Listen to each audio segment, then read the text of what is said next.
Magandang oras mga kababayan, mga ka-Golden Boy. Atin pulsuhan itong sinasabi ni Amy Marcos Duterte na sabi niya na naliligaw na daw sa landas ang administrasyon ni PBBM. At ano bang klaseng landas ang gusto ni Amy Marcos na ipatahak kay PBBM? Ano bang landas ang patutunguhan na gusto niya? Gusto ba niyang bumalik sa landas ni Digong? So eto, atin muna pakinggan ang kanyang mga sinasabi. Ito'y courtesy video ng UNTV. Atin panoorin. Hindi na tama ang landas ng administrasyon na nanghihinayang talaga ako. Para sa akin, malaking trahedya sa amin to. Nakatuon sa paghihiganti sa politika. Ganyan ang pananaw ni Senator Amy Marcos sa kasalukuyang takbo ng administrasyon ng kanyang kapatid na si Pangulong Ferdinand Bongbong Marcos Jr. Ito sagutin ko to kahit hindi ako nagtatrabaho diyan sa Presidential Communication Office. Ang itong sinabi niya na naliligaw sa landas at puro paghihiganti. Ano ba ang paghihiganti? Ang mga narrative na yan na paghihiganti ay kay BP Sara yan na palaging naghiganti. Si PBBM ay busy sa kanyang mga proyekto. Alam nyo ba na napakaraming bahay nang naibigay ni PBBM, mga pabahay projects, di ba? At mga lupa, nagbibigay ng mga titulo, libre, binabayaran ng mga utang ng mga farmers. Hindi lang yan sa infrastructure, nariyan yung Bataan Cavite Interlink Bridge, nariyan yung subway station, nariyan yung railway station na bago. At napakarami pang proyekto na mamaya atin ipapakita. Kaya ito, ano ba tong si Amy Marcos? Nasapian yata ito ng espiritu ng mga DDS Bakit ganito ang kanyang pananalita? Sabi niya wala daw nagawa sa 3 taon ang dami-daming ginawa ni PBBM. Hindi niya nakikita. Ngayon sabi niya may trahedya daw. Ano bang trahedya ba yung hinuli si Digong at dinala sa dahig? Hindi nakita talagang didiis na utak pala itong si Amy. Hindi niya nakita na si Digong ay mayroong nagawang krimen na crime against humanity. 30,000 kabuhay ang namatay, nawala dahil sa ginawa ni Digong sa tukhang sa kanyang administrasyon. At dapat panagutan lang yun ni Digong. At ang humuli sa kanya ay ICC, hindi si PBBM. Talagang wanted na matagal na sa ICC si Digong. Ngayon nga lang siya nahuhuli kasi hindi na siya presidente. Wala na siyang immunity. Kaya sa panahon niya, tinanggal niya ang membership ng Pilipinas sa ICC para hindi daw siya mahuli. Noong lang ang kinasuhan siya ng ICC sa taon na hindi pa siya presidente. Yung 2016 to 2018 yata siya ang kaso niya. Noong membro pa tayo ng ICC. Yung natanggal na ang ICC ay hindi na kasama yun sa kaso. Kaya hindi umabot ng 30,000 ang mga ebidensya na namatay na nariyan sa ICC. Kasi hindi kasama doon ang 2019 na taon. Kaya itong si Amy Marcos ay nagtaka talaga ako. Bakit sasabihin niya na nawala sa landas? Ano bang landas ang gusto niyang ipatahak kay PBBM? Yung landas ba ng tukhang ni Digong? Tsaka sinabi niya napakalaking trahedya daw yung pagkahuli ni Digong. Bakit ba? Duterte ba to? Imbis na maligaya siya, masaya na. At nawala na yung pampagulo sa Pilipinas, di ba? Mga kababayan, mga ka-Golden Boy. O balik tayo dito sa kanyang. Kaya ako gumawa ng video na ito para ma-counter to Napakamali talaga ng mga. Ang narrative ni Amy ay katulad ng mga sinasabi ni BP Sara. Hay naku, grabe. Balik tayo sa video. Ayon sa senadora, tila lihis na ang landas ng administrasyon dahil sa halip na solusyon sa kahirapan ang unahin, politika ang pinagtutuunan ng pansin. Kaugnay ito ng ginawang paghuli kay dating Pangulong Rodrigo Roa Duterte at mga naging reaksyon ng administrasyon sa investigasyon sa Senado na dinaluhan ng mga miyembro ng gabinete. Ito ang kaya nagkaganito ang utak nitong si Amy. Kasi hindi siya pinakinggan, pinagtawanan lang siya ng mga ng mga senador diyan sa Senate hearing. Kasi wala na Sabi nga ni Remulla, it's done deal. Naroon na si Digong. sa dahig. At sabi nga ni Digong, handa niya harapin ang mga ganyan, ang mga kaso, di ba? Narinig naman natin, napanood natin na sabi ni Digong, ICC, punta ka na rito bukas, baka hindi mo na ako aabutan, maghintay ako sa iyo. Sabi pa nga niya, ay sasakay siya ng eroplano papuntang dahig. Ayan, ngayon nandun na siya sa dahig, bakit magkagulo pa? Di ba? Inangkin niya inamin niya ng kasalanan niya ni Digong. Tapos itong si Amy Marcos parang anak ni Digong, di ba? Kung umasta, dapat nga maligaya siya ay nagkaroon na ng hustisya yung pagyurak sa dangal ni PBBM. Yung gawan ka ba ng video na pulburon na hindi ikaw, di ba? Tapos ipagsisigaw nila sa social media na bangag si PBBM. Hindi yata naawa si Amy sa sa sinapit ni PBBM. Pati pa si Lisa Marcos tinitira pa ng mga DDS vlogger Mabuti ito, hindi ito tinitira. Kaya ang puso niya nasa mga Duterte. Ano bang ginawa sa kanya ng mga Duterte? Bakit ito nagkaganito? Di ba hindi nakikinig kay Imelda Si Imelda talagang si PBBM ang ni Imelda ang choice. Hindi pwedeng maging presidente itong kaliber ni Amy Marcos. Meron kasing balak ito tumakbo sa 2028. Kasi kung si BP Sara ay ma-impeach, hindi na makatakbo si BP Sara sa 2028. So ang kanilang choice ay itong si Amy Marcos. Para kung maging presidente ito, ay pwedeng makatakbo pang ibang Duterte sa susunod na mga taon. So ganito yung kanilang plano. Ngayon si Amy naman ay akala ko ba nagdrama-drama lang ito, ay tinutuhanan nito talagang na siya, nasa side na ng mga DDS. Kaya wag nyo na itong ibuto mga kababayan. Talagang pampagulo rin ito, utak pala ito DDS Siguro palagay ko mayroong espiritu na umiikot na espiritu ng DDS. Sabihin natin Dark Angel, yung Fallen Angels, di ba? Espiritu ng mga kampo ni Kibuloy. Siguro pumapasok sa mga tao, sa utak ng tao. At yung mga tao ay hindi na makikita nilang tama. Puro na lang mali. Di ba ang tamang ginagawa ni PBBM, hindi nila nakikita.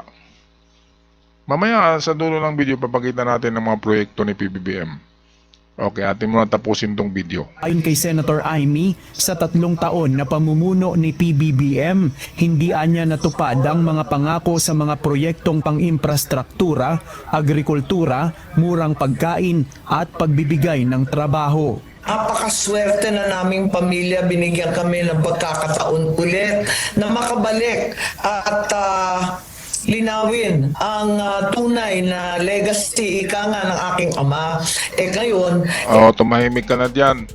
Ang legacy ng iyong ama ay dapat sundin nyo. Ngayon gusto mong bumagsak ang pamahalaan ni PBBM Gusto mong Duterte ang tatayo muli, magdala ng Pilipinas. Paano na ang legacy nyo yan? Parang hindi ka Marcos. Kaya kung pakinggan ko yung pananalita ng babae na ito ay parang kapatid siya ni BP Sara kung magsalita. Ang kanilang mga narrative pareho, kahirapan daw. Palagi naman ganyan ang mga narrative, mga kahirapan kahit sinong presidente. Kaya mahirap ang Pilipinas dahil sa maraming tamad. Yan ang katotohanan. Hindi maghirap ang mga tao kung doble ang effort sa pagtrabaho, doble. Katulad ko, nagtatrabaho ako sa araw sa aking profesyon at sa gabi nag-i-edit ako ng mga videos. So doble ang mga ginagawa ko, di ba? Mga kababayan. At natutulog ako 4 hours a day lang. Di ba? Kaya very fruitful.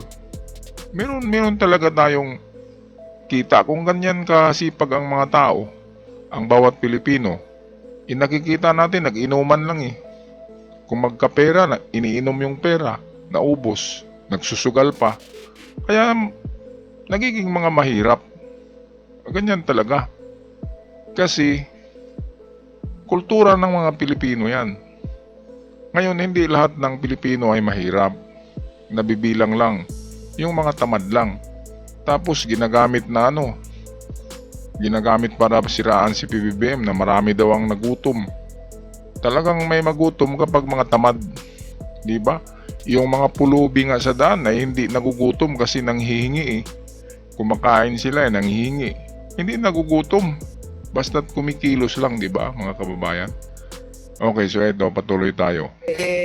Parang nauubo Sa ngayon anya, hindi sila nakakapag-usap ni PBBM dahil umano sa mga taong nakapaligid dito sa Malacanang. sa snake pit. Kung sino lumalapit, kanya-kanya Ay, nako, pwede namang puntahan yan sa bahay. Bakit yan ka pa pupunta sa Malacanang? Office hour eh. At saka anong pag-usapan nyo? Hindi ka naman pumapanig kay PBBM, pinapanigan mo si BP Sara. Iwan ko ba, baka girlfriend mo rin si BP Sara kasi tumbo yun eh. Baka girlfriend ka rin niya, kaya naroon yung puso mo. Dapat puso Marcos ka kasi binuboto ka ng Ilocandya, ng Ilocos. Ipuso ka pala ng ng DDS, kaya buboto sa'yo taga Davao. At ang mga taga Ilocandya, ay wag mo nang iboto ito. Mga Ilocano dyan, huwag nyo nang iboto ito kasi hindi pala ito Marcos, kasi gusto niya bumalik ang mga Duterte. Bakit parang siya, nalungkot talaga siya nang mahuli si Digong. Sabi ko na kanina, si Digong ay mayroong napakalaging kasalanan sa International Criminal Court. Yun ang pagpatay sa napakaraming buhay. 30,000, hindi lahat adik. Yung iba ay inosente, yung iba ay mga bata. Kaya dapat panagutan niya yun. Ito ang hindi nakikita ni Amy. Katulad sila ni BP Sara. Hindi nila nakikita na napakalaki ang kasalanan ni Digong. Hindi lang yun. Di ba? Meron pang mga anomalya sa mga parmali. Yun, sa COVID. Hindi lang yun. Merong sangkot sa drugs. Di ba? Lahat na lang. Lahat na. Sa WPS. Grabe. Tapos doon siya papanig. At naligaw na daw sa landas ang... Ano bang naligaw sa landas na yan? Baka ikaw ang naligaw sa landas. Itong si Amy. Siya yung naligaw sa landas, hindi si PBBM. Ang galing ni PBBM, di ba? Ginugulo ni Digong, niyurakan, di ba? Nilalait, bangag-bangag, gumagawa ng video na nagpulburon kahit hindi. Ang totoo si Digong ang adik. Dahil ang fentanyl ay addictive substance yan. O tingnan nyo anong nangyari sa katawan ni Digong. Sino ngayon ang mas bangag tingnan, di ba? Ang mukha ba ni Digong o si PBBM? Yun nga ang sabi ni PBBM na dahil sa fentanyl eh. Okay, so ito, tapusin na natin tong video. agenda. Hindi naman masaya yung ganon na may humahadlang, na may humaharang, na hindi na lang to. Sa press briefing ng Malacanang kanina, napag-usapan naman ang campaign advertisement na inilabas ni Senator Amy kagabi. Ito naman yung campaign advertisement na dumidilat yung mata ni Ito, parang nasaniba ng 30 espiritu na maiitim ang mata ni Amy. Ayan, dumidilat. Anong nangyari, di ba? Maitim daw ang Pilipinas eh. Yan ay maitim dahil sa paningin ni BP Sara ay wala na silang pag-asa. Kaya madilim na, di ba? Kapag madilim na ang mundo mo, kapag malaki ang problema mo na walang solusyon, talagang madilim ang magkikita mo, maitim. Bakit kung maitim ang paningin niya, sasabihin niya na buong Pilipinas umitim dahil daw kay PBBM. Napakalaging kalukuhan, di ba? Ito ay isang, sabi nga ni Claire Castro, isang disinformation, isang black propaganda at isang fake news at paninira sa gobyerno. O dito sa dulo ng video, panoorin natin kung anong mga proyekto ni PBBM na habang pinagmumura siya ng 2 taon nitong mga Duterte, kung ano-anong issue ang tinatapon kay PBBM, hindi nagsalita si PBBM hanggang sa ngayon hindi nagsalita. Pati si Lisa Marcos hindi nagsalita. Ang nagkakaso lang sa mga DDS ay yung mga di ba? Opisyalis ng gobyerno, hindi si PBBM. Si PBBM ay busy lang sa kanyang mga proyekto. Ayan. So ito, tingnan natin ang dulo nito. ang campaign advertisement na inilabas ni Senator Amy kagabi. Tinawag ni Palace Press Officer Undersecretary Claire Castro na fake news ang laman nito dahil hindi anya sumasalamin sa mga kasalukuyang datos ng kagutuman. Hindi po nais ng ating Pangulo na magitong klaseng mga negatibo na pangangampanya. Ayan, so hindi nga nag-reflect siya sa sa nangyari sa Pilipinas. Bakit hindi pinapakita yung mga pabahay ni PBBM na ang dami-dami? Pinapakita yung mga batang mga batang hamog. Inatural lang na mayroong mga batang hamog noon pa yan. At pinili nila na magiging batang hamog kasi magkapira sila sa daan. At isa pa ay maligaya sila na nasa daan sila dahil mga batang hamog talaga yan. Ngayon, yung mga batang hamog na yan, kumikita yan ng malaki sa isang araw, kaya nga nandyan sila sa daan. Nanghihingi eh. Kaya walang pulubi na nagugutom. Kasi ang pulubi kumikita ng 1,000 isang araw eh. Di ba? Totoo yan. 1,000. Kasi 1,000 na piso, 1,000 katao ang kanilang hihingian ng piso, so meron silang 1,000 isang araw. Napakadali ng pera, di ba? Kapag kumakayod ka. Pero kapag tamad, nauupo lang, nagbabaraha lang, nagtungits-tungits, di ba? Nagiinuman, ay talagang magugutom dahil yung pera ay naubos sa alak at natalo sa sugal. Okay, tingnan natin dito sa dulo ng video kung anong nagagawa ni PBBM habang busy sila Digong sa hasik ng lagim noong hindi pa nahuli. Kung ano-ano ang tinatapon kay PBBM pero hindi nagsalita si PBBM kontra kay Digong. Pero ngayon ay tapos na sana, tapos na nga eh, nandun na sa dahig. Pero maingay pa rin itong si Amy Marcos. Hindi na nga nagsalita sila BP Sara. Si Amy Marcos naman ngayon ang tumitira, di ba? Anong nangyari? Baka anak nga ito ni Digong. Okay mga kababayan, ano ba itong pinagsabi ni Amy Marcos na wala daw ginawa si PBBM? Sa 3 taon na pag-upo nito, wala daw mga proyekto. Dahil ang ginagawa daw ay ang pagpahuli kay Digong at sa iba pang mga tauhan nito, mga galamay. Tingnan nga natin dito sa YouTube. Tingnan natin sa Google kung wala bang nagawa si PBBM. O itong una Build Better More program ni PBBM. Ibinidang DPWH building. Ito, ayan napakagandang building ng DPWH saan ba ito? Sa Western Visayas. O diba? O ito naman pangalawa. Ito, malaking railway projects. Ayan, hindi nga yan matapos sa panahon ni PBBM pero naumpisahan. Kasi matagal matapos yan. 10 taon matapos yan eh. Ito naman, transport projects ni PBBM. Nagsimula na. O ayan, nagsimula na. Dito naman, tapusin ang mga proyekto sa wastong oras. Ayan, so meron ng mga project. Hanap pa tayo. Ano kayang pumasok sa utak ni ni Amy? Bakit ganun yung pananalita niya? Parang hindi siya nagtrabaho sa gobyerno parang hindi kapatid niya si PBBM. Ano ba talaga yan? Sabi nga ng iba, baka kinulam yung pag-iisip Kinukontrol. Itong pinakamaganda mga housing projects.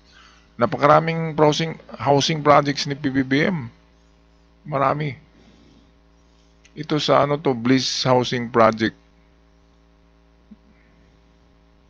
Ay, sa ama pala niya yan. Merong kay PBBM magandang mga pabahay. Meron dito. Hanapin natin yun.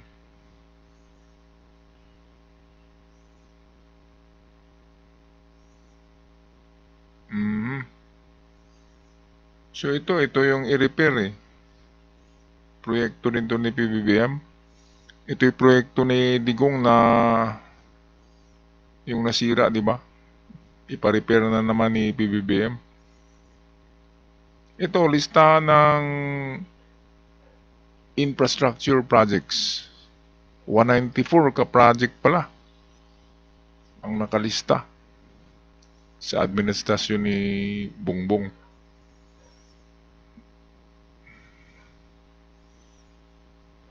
Ito pa, PBBM tiniyak na patuloy na magpatupad ng high-impact infrastructure sa buong bansa.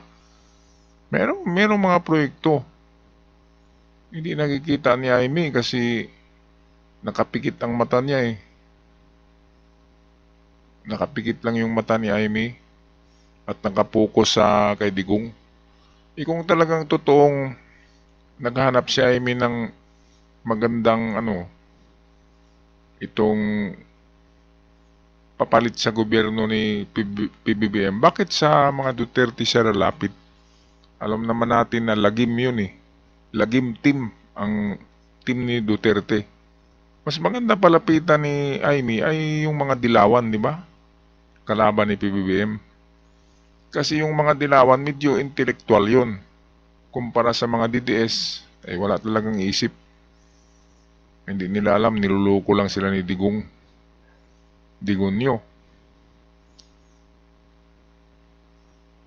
Wala rito yung yung subway train station na ang haba-haba, di ba? Yun ay inaumpisahan sa panahon ni Digong, hindi natapos. Tatapusin ni PBBM yung subway railway station. Meron ding isa na tulay yung sa Batangas Cavite Interlink Bridge. Bakit wala dito? Ito, pinamimigay ito ni PBBM. Ito, housing unit sa pabahay ni PBBM. Ayan, Malakundo, ang galing, ang ganda.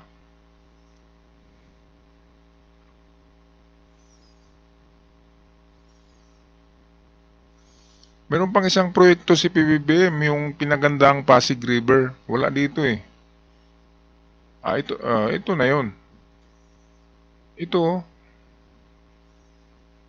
yung subway station yata.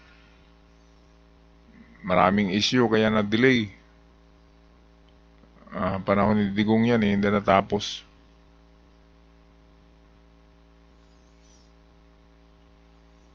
Wala dito yung Interlink Bridge. Atin i-type na lang. Bataan, Cavite. Ito, Interlink Bridge.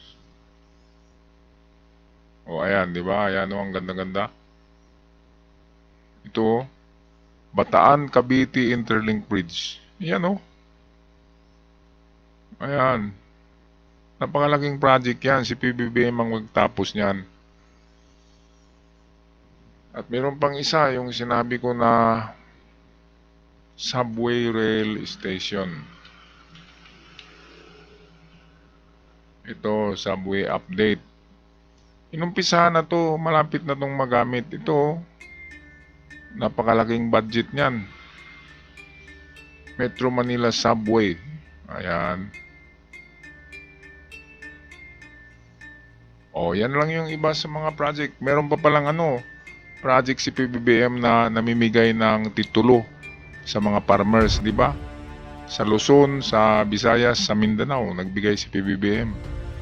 Titulo at lupa pinamimigay at meron din siyang programa na babayaran niya ang mga utang ng magsasaka.